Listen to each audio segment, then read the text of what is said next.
You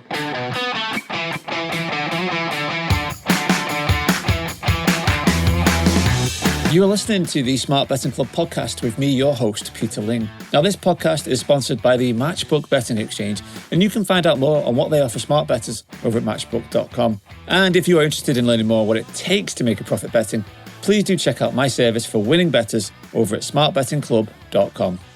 Welcome back to the Smart Betting Club podcast. Today's episode is one I've been really looking forward to. Back in August 2025 at Bet Bash, I sat in on a seminar titled From Emotion to Execution, the Champion's Mindset for Sports Betting. The session was run by my two guests today, Elliot Roe and Sam Hunter, and I found it absolutely fascinating. As soon as I heard them speak, I knew I had to get them on the show because what they covered is so relevant to anyone serious about their betting. So let's get started. Elliot and Sam, thank you so much for joining me. To kick things off, could each of you introduce yourselves and explain the type of work that you do? Elliot, do you want to start things?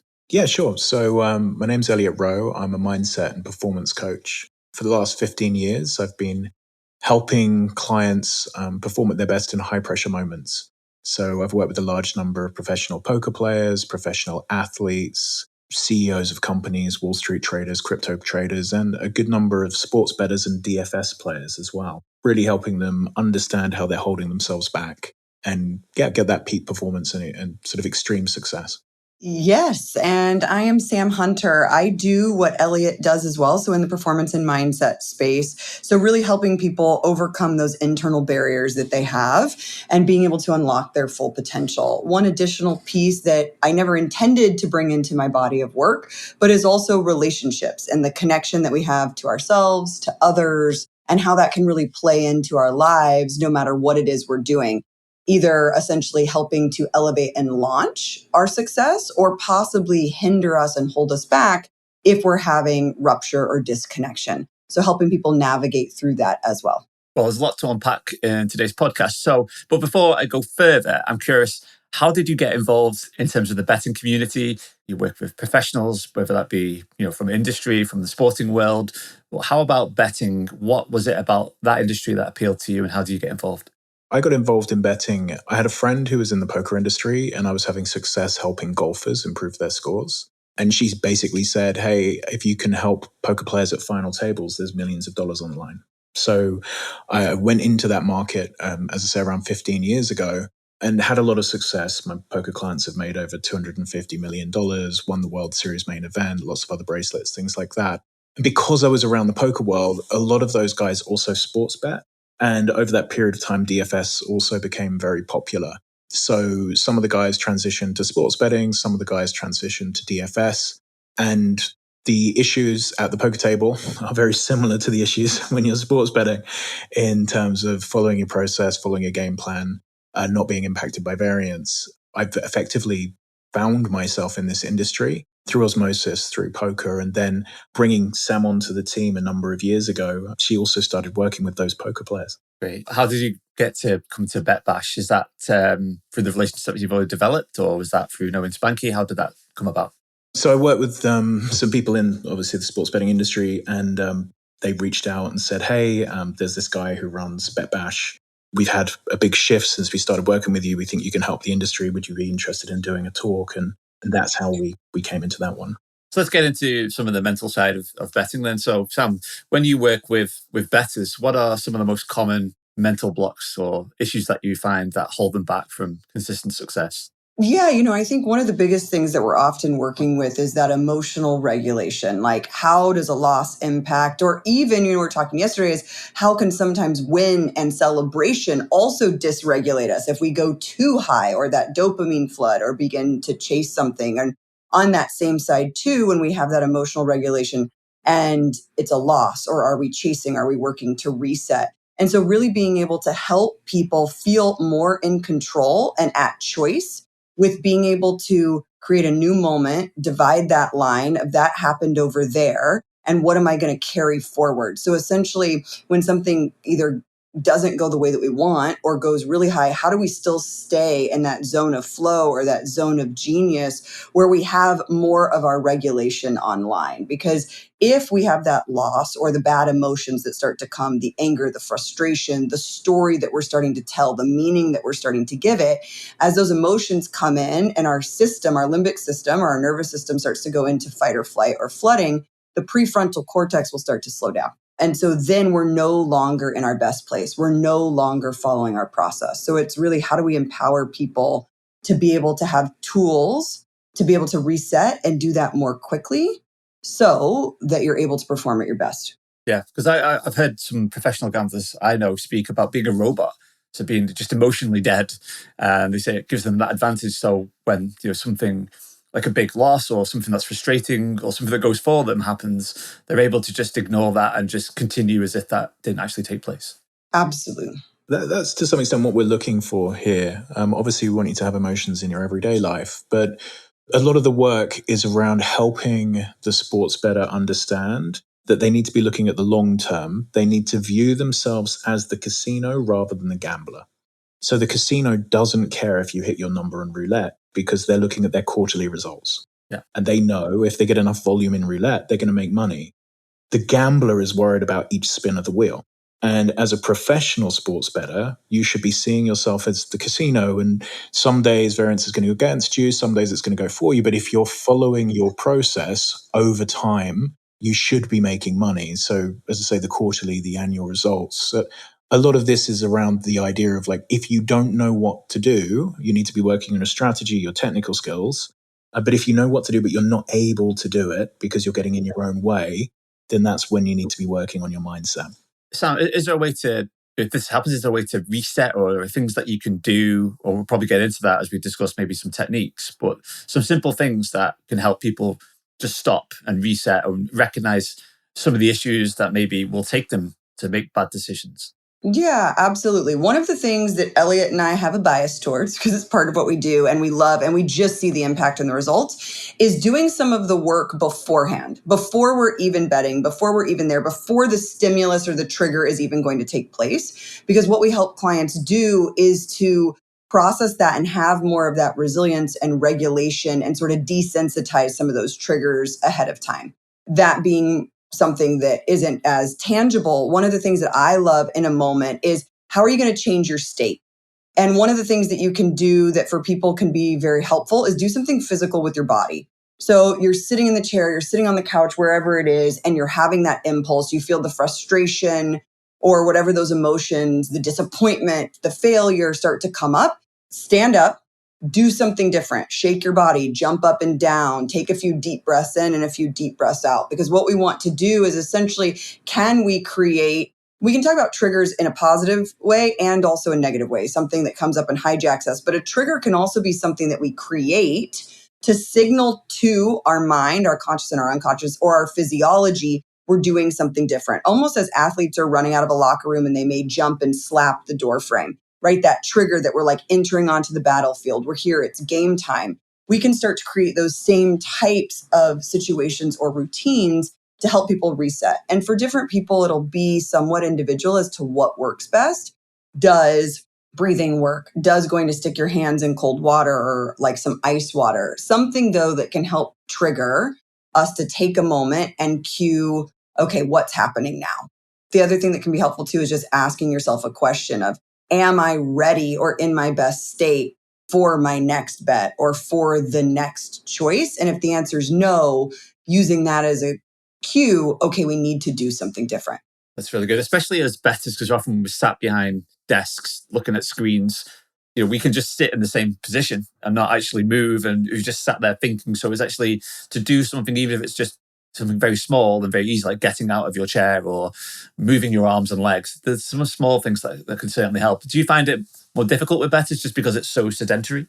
Not necessarily, because again, this is just state change work. So, this is an encouragement to, hey, you're in one state, take one of these actions, get yourself out of that state. But I think, as Sam was alluding to, the real work has to be done beforehand, because what we're talking about here is getting out of a negative emotion once you're in it. The real work should be the deep subconscious work. We utilize hypnotherapy and some other modalities to help bettors work through their emotions so that they don't feel the same level of emotion whilst they're at the computer screen. Ideally, we don't have to be taking the the restorative action at the table. Yeah. Ideally, we reduce the emotion before you get there so that we're not facing the swings. So it's through preparation and then obviously tools to help you if it catches up with you in the moment, whether you're at the poker table or betting. Makes a lot of sense. Sam, I want to ask you, because I believe you do a lot of work with identity and belief systems, but how much do subconscious beliefs about money and luck, or even our ego and self-worth, impact our betting outcomes? 1,000% or 100%, whatever number we would like to use here, they directly correlate. One of the things that we will often see and that we're helping people unroot is what are the roots or our old programs that are running? What did we learn as we were growing up? Either we made assumptions about ourselves or the external world reflected something to us, and we adopted and took on something that says, maybe I'm not worthy of that. Maybe we grew up in a home too where we struggled a little bit financially. And so that was our baseline or our norm. So when we start winning, we can hit these ceilings or these internal thresholds for what is normal or reasonable for us.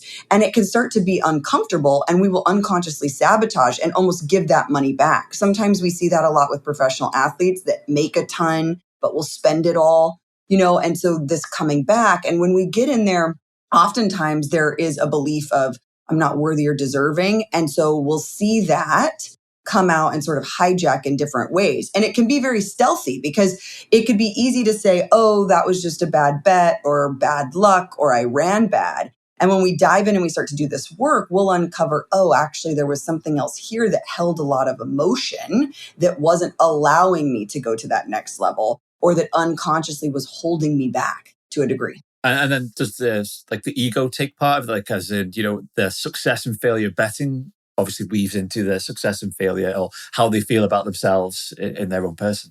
Yeah, so I think this is one of the ways where bettors can get really stuck, and that's where they connect their ego to having winning days. Yeah. The truth is, you're not going to win every Sunday. That's just not how this industry works, no matter how good you are. But a lot of guys will connect their identity to, I'm a winning bettor.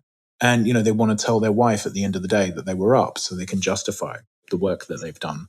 What this leads to often is desperation betting later in the session. So they may increase their bet sizes. They may place bets that aren't following their process, just trying desperately to turn the day green so that they can rest up and feel that they've done a good job. And that's where the ego can get attached. And that's some of the work that we're doing here. Yeah, I think we can all relate to that. But again, it goes back to that foundational work about being more like the casino and considering the long-term outcomes versus the short-term requirements to make a profit. Exactly. So let me also ask you then about the lifestyle, because that was when I was at the Bet Bash seminar, I found it fascinating, like I said, but I realized how much you put on lifestyle, whether that be, sleep, exercise, diet, nutrition, just relationships and self-care. And then going back to my previous point, that betting is such a sedentary individual lifestyle, long hours at screens, irregular routines, maybe, you're not actually moving much, you're not actually exercising. How important, I think I know your answer, but how important are those lifestyle foundations for bettors who want to operate better?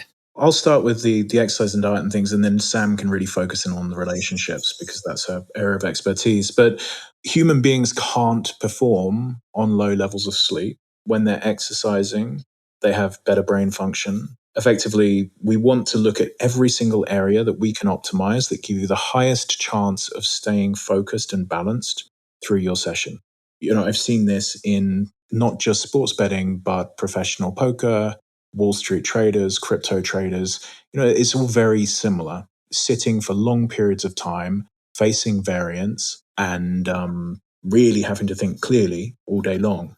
And what I've noticed is when players take control of the things they can control, so like you said, their exercise, their diet, meditation, their sleep, we see their performance improve. You can focus better when your body's working, and these are the ways you can make your bodies work. And then Sam, on the relationship side. Yeah. And one of the things with relationships is we can probably all relate to this a little bit, but if we're in a partnership, and this could be siblings or friendship as well, but we'll just talk about intimate partnership, husband, wife, girlfriend, boyfriend. When things are good and connected, we are more resilient and will bravely and courageously sort of venture out into the world. We're more optimistic. Things feel more possible.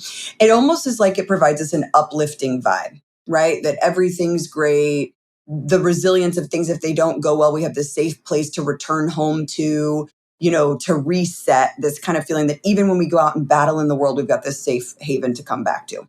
Well, that, as much as it can lift us, if that situation or relationship is in a rocky or turbulent place, it can anchor and sort of weigh us down in the sense of maybe people can relate. You have a good morning and good connection, how it felt sitting down to bet that day. But if you have an explosive fight with your partner right before that's happening, there's part of your mind that's occupied and that energy focused on that. Oh, and playing the story of, that's so frustrating, or she's so unreasonable, or whatever that is like. And it takes up bandwidth. We're just not at our best. So sometimes the low hanging fruit with lifestyle, as Elliot mentioned, like how could we improve and get some gains on physical, diet, sleep, but also relationships? Because sometimes we're just not having the conversations. We're just not having communication. Maybe we're afraid she doesn't like that we're betting, but we're not actually asking her what part she doesn't like or what part is scary.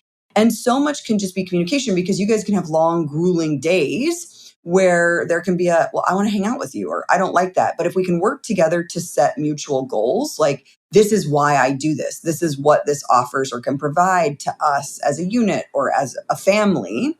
And then we can get the partners on board so that it's not just something that we're saying, this is what I'm doing and I'm going to dictate and share to you. It's hey, these are the choices that we're making together. So there gets to be less pressure, more support, overall a positive vibe. So there's just less tension and more of our energy is freed up to focus on our craft.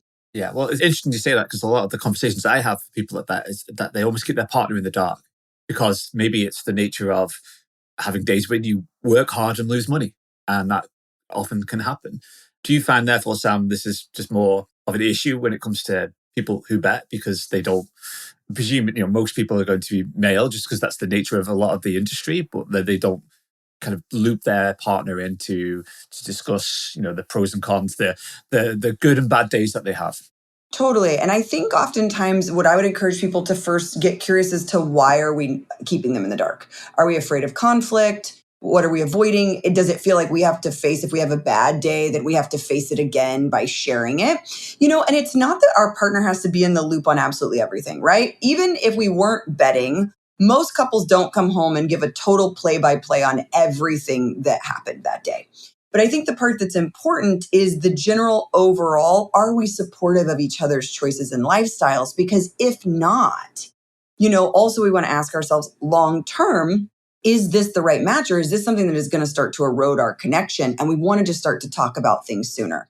A lot of times what can happen too is there's a lot of miscommunication and misunderstanding. So we might think we don't want to tell our partner because our partner hates it, but actually maybe our partner's just craving to have a little more time with us, which we could solve by adding a date night in the week. So really starting to look at, okay, why am I keeping them in the dark? What am I afraid of? And then is that serving me, or could this long-term present a problem that we could just sort of tackle right now?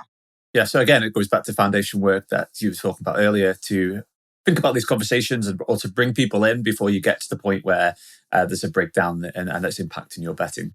This podcast is sponsored by the Matchbook Betting Exchange. When it comes to betting exchanges, Matchbook has been my personal go-to for some time now. Using horse racing as an example, they've offered the best prices on the most runners this year, which can make a big difference to your bottom line.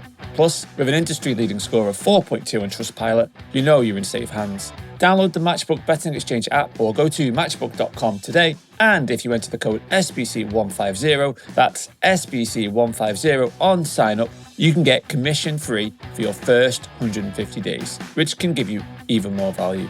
If you need to place a larger or more bespoke bet, or are indeed a corporate or operator client, their brokerage service is excellent and available 365 days a year. For more details, email the team at brokerage@matchbook.com. Matchbook Betting Exchange is for bettors who know better. Elliot, if I want to take it back to some of the lifestyle things, obviously you mentioned quite a few there: sleep, exercise, diet, nutrition. From that point of view, do you have a hierarchy of which is more important, or is it very much on an individual basis where you see someone's not sleeping? Yeah, I mean, it's on an individual basis in terms of where the client is really suffering. So if we think of individuals as if they're a video game character, and we're looking where the biggest power bar deficit is, for us to focus the attention on like the lowest hanging fruit first. But if everything was balanced, then I would say ensuring that your sleep is good seems to have the best impact for any one of those, and then probably exercise, then diet. Yeah, and often sleep is the one that people shortchange the most, is it not? It's the one that's easier to make. It's very easy to make excuses about, and obviously there's not quite the same level of control. If you're very stressed, sometimes it can be just hard to sleep. It's something you need to work on. If you need to exercise, you can take control and just go to the gym, and you can get an hour workout in. With sleep, it's a bit more nuanced than that. You need to be working on your stress, your sleep hygiene, making sure that you get sunlight in the morning, ideally having the room cold, making sure things are dark. Like, there are a lot of pieces to ensuring your sleep can be as effective as possible. Interesting. So I want to ask then about some of the tools and techniques when you're in the midst of some of these issues that you've brought up. Is breath work something that you advise people to do, which is a very simple kind of solution to in the middle of something happening, which is fundamental that can take you out of it or to help you in some way? Certainly, as a state change, breath work can be useful. So, taking a few deep breaths. There's sort of breath work and breath work. In the middle of a session, it's going to be a few deep breaths to relax yourself. Oftentimes, when people say breath work, they're thinking about the holotropic breath work, the sort of the Wim Hof style, that you would do separately and you wouldn't be doing in the middle of a working day. But again, with all of these things, it's just what creates the state change for that individual client, and how we can get them anchored into their sort of professional, their flow mindset as quickly as possible. So for some people, as we said, it would be some kind of physical movement. For others, it's taking a few deep breaths. For others, it's picturing something in their mind. For some, it may be a physical trigger. But again, I'm really a proponent that it's the work beforehand that really matters. And we're just putting a bandage on with these in-session techniques. Then they're not really full solution. The full solution is doing all of the very difficult work before, so that you're not having those emotional peaks and troughs when you are at the computer. Do you think that, is it possible, Sam, I'll ask you about this, is it possible for someone to become a successful bettor whilst they're perhaps hindered by issues, whether it be in their relationships or other areas of their life, which we've talked about here? Yeah, absolutely. Oftentimes the clients come to us too are very successful and have already had very high levels of success. And they're looking to elevate it and take it to their next level. And that's where we really can start to look at stuff of, oh, wow, despite some of these things you've been doing, not sleeping or these things, or your relationship is really struggling or there's a lot of stress, is okay, wow. Amazing. Now let's fine tune and tweak these to allow that to be even easier for us to elevate to that next level, or looking at what are some of the unconscious programs that are creating this. Why are we possibly sabotaging with sleep? Or what is that unconscious stress that's not allowing us, or what's happening in the relationship?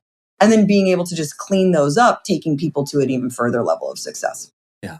Elliot, you're the same. You deal with looking at your client base and some very important, impressive people in there. Do you find some of those people, because they achieve success, do they become almost arrogant and reckless with their approach? And is that something that you have to discuss with them and break down? The guys who've become very successful have overcome that issue. So usually it's those sort of at the mid-levels who are becoming reckless. And a bit like Sam mentioned earlier, they've reached a level of wealth where they're comfortable, and then they'll sabotage themselves above that level. So a lot of the times it's a round number. It might be 100,000, 500,000, $1 million, $5 million, $10 million. And the client keeps bringing themselves back to that level. But the guys who are extremely successful, they've usually overcome that. And this has become almost more like a score in a video game for them. And therefore, they can allow that score to continue because it's no longer carrying the same amount of emotional weight as it is for the guys who are stuck in the sort of the wealth thermostat issues, as we would call it.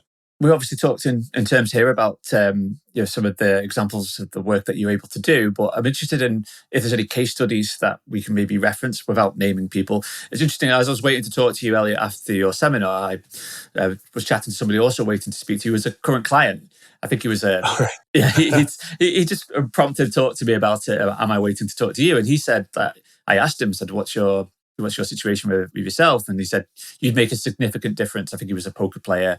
I think he put it in several figures bump in terms of what you'd be able to help him achieve. But could you maybe put some color onto this and some real life examples of how you've helped to help people like him? So, I mean, the classic example that comes up in sports betting, it is the, hey, on losing days, I lose my process and I allow myself to place larger bets and I increase the number of bets I place that, are no longer plus EV bets. It is almost always the chasing the ego and the identity. So this one, I helped a number of clients with this same issue. And what's interesting is when they add up the amount of money they've been costing themselves over months with this emotional deficit. So, if you look back over 3 months of bets, how many of those were emotional bets and how much money did you lose? Oftentimes you can see there's a big number there. So as I've helped clients with this, I've helped them understand that their identity doesn't need to be linked to their success on an individual day or a winning or losing bet. And we've understood the root cause of where that come from. So oftentimes it's things in childhood where they didn't feel that they were loved enough, they weren't good enough, the girl rejected them at school, and they have something to prove. And sports betting has become their way of showing the world they're enough and they're good. So the losing days take away that confidence and they're just desperate to get it back. So they're trying to use variance to hit that green number. So I've just seen that over and over again with a number of sports bettors. And obviously, if we're playing at very substantial size, in some cases, it's millions of dollars that have been saved versus the way they were playing beforehand. And that's the same question to you as well, Sam. Yeah, absolutely. Very similar to Elliot, whether it's betting or trading, is when we can help shift some of these pieces that are unconsciously hijacking, whether that's the focusing on the down or the focusing on the loss or the comparison of self to other, which can be bringing up that not enough. The amount that we can allow people to shift can be really dramatic and drastic. And what's really fun in some of these professions, poker, betting, trading, is it is very tangible because there's numbers and results that can show. And so it's really not only fun for the client, but very rewarding when, we do a session around something and they come back and they're like, I just cashed for 300K, and being able to celebrate with them and really help to shift that. So it's really cool. It's quite fun. And for those people listening then, what advice would you have, or if there's, whether it be from a simple thing that they can achieve from both of your perspectives so that they could take away from listening to this podcast and apply to their life today? The first thing I would do is do that exercise of looking at your bets that you've placed over the last 3 months. So first off, are you tracking your wins and your losses and the bets that you're placing? Because if you're not, that's the very first thing to do is to accurately track and then give yourself a fair assessment of how much money have I lost because I'm no longer following my process. I'm in an emotional state and I'm not making rational bets. So have an idea of what the cost is and then really have a think about what you can do to work on yourself and resolve that emotional issue. So is it worth doing coaching? Do you want to take up meditation? Do you want to just be really digging into the thought process of how can I control myself moving forward? So that would be the first thing that I would recommend is just put a number on the cost because I think so many bettors just haven't ever done that. They're not aware of how much edge they're giving away due to emotional issues. When you do that, is that, start to break down the numbers, do you start to see patterns where when I work for 12 hours, my last 4 hours, I'm making suboptimal decisions? Is that when you start to unpack it? Oh, yeah. I mean, usually you see it as the last bets of the day. It's when they're down, we often see the negative EV bets being placed. Or when they've won a lot in the day and they're giving themselves an excuse to, give themselves a treat and place some bets for fun rather than professionally. That's the two places. So it can be on substantial losing days or substantial winning days that we usually see the worst behavior. How about you, Sam? Yeah, I think one of the things that's important, as Elliot was mentioning, is first taking sort of an inventory baseline. It can be asking ourselves, are we doing the routines and tactics that a professional does versus a gambler and really setting ourselves up for success? And then also you can be taking an inventory of on a scale of 1 to 10, how is my sleep? How is my physical fitness? Right? Because with this baseline and this honesty, as Elliot was saying, sort of reflecting back and being truthful, then we have data from which to grow or to make choice, right? Like you could look at the categories and say, oh, okay, I'm doing great in this one. And this kind of comes back to that question of which would they tackle first? I think it's that individual piece of which one are they struggling with the most, or that maybe is the lowest hanging fruit where we can get that extra value from it.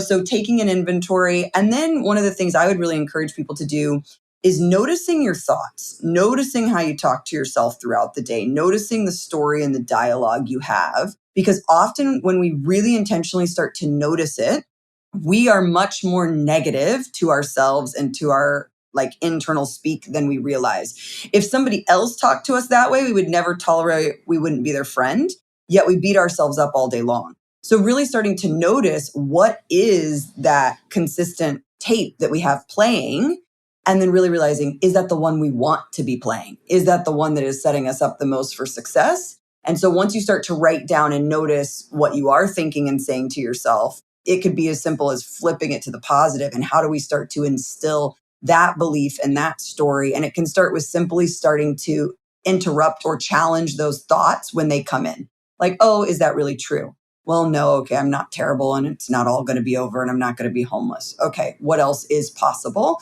Can be really helpful for starting to retrain those mental stories and tapes that play.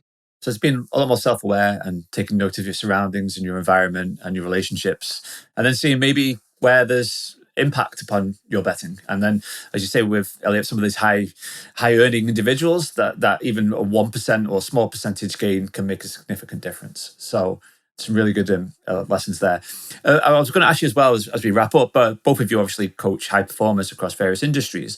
But what lessons from elite athletes and executives, or anybody who's successful, can be applied directly to bettors? Elliot, I'll start with you. One of the trends that I've seen in the very best in the world is they seem to be less critical of their close competitors to those who are pretty good in their industries. So instead of looking at their competitors and saying they're doing that wrong, they're doing that wrong, they're doing that wrong, they're looking at their competitors and they're saying, what can I learn from that person? Is there anything that they've noticed that I haven't noticed? And I've seen that in a trend, with literally world champions in multiple different sports, leaders in industry, some of the best in the world at sports betting. I've noticed this trend of what can I learn rather than, what they're doing is stupid, what they're doing is bad. It's a good one. And how about you, Sam? Yeah, I think one of the biggest things too that I see a lot with athletes and just across the board is really that resilience. How often are we learning to flex that muscle? Because a lot of times we're working to train a new habit or a new pattern. And when we first go to the gym, everything's hard, but then it becomes easier and easier and more of a default. And so that resilience of being able to reset and reset quickly. We had the loss. Okay, it's behind us. It's a new moment, a new opportunity, a new puzzle to solve, and being able to move forward. And the faster they can do that, the more in control and empowered they are of their next opportunity. That's great stuff. Well, I feel infused by this conversation. I think I'm going to apply it to my own betting and make some notes during my day as I bet and as I get involved with the wins and losses and how it impacts me. So thank you so much for sharing your wisdom today. For those people listening who feel like they benefit from what you do, whether they're betting or just in life, where can they find out more about what you both do and how maybe they can work with you? Yeah, so if you want to work with us, you can check out my website is elliotroe.com. Sam's is Sam Hunter with 2 M's, so SAMM Hunter.com. And we have an app, Primed Mind, which you can download for free on iTunes or Google Play. It has a lot of audios that you can listen to get yourself into a focused state. There are sort of upsells to get access to hundreds and hundreds of audios, but there's lots of audios there you can listen to help with sleep, to help with confidence, to get your focus in place. And that's a good place to start getting a feeling for hypnotherapy. But certainly if you want to reach out on the coaching and, your ears are pricked up, those websites are the best place for you to go. Great. Well, thank you ever so much for your time today. I'll slide in links to your various resources and websites into the show notes. And I will look forward to maybe seeing you at Bet Bash 2026, perhaps, if they wisely bring you back. But thank you, Elliot. Thank you, Sam, so much for sharing your wisdom today, and wish you all the best for the rest of the year. Thanks, Peter. Appreciate you. Yes. Thank you so much, Peter. Appreciate it and all that you're sharing and contributing with the world and the audience. And thanks for having us today.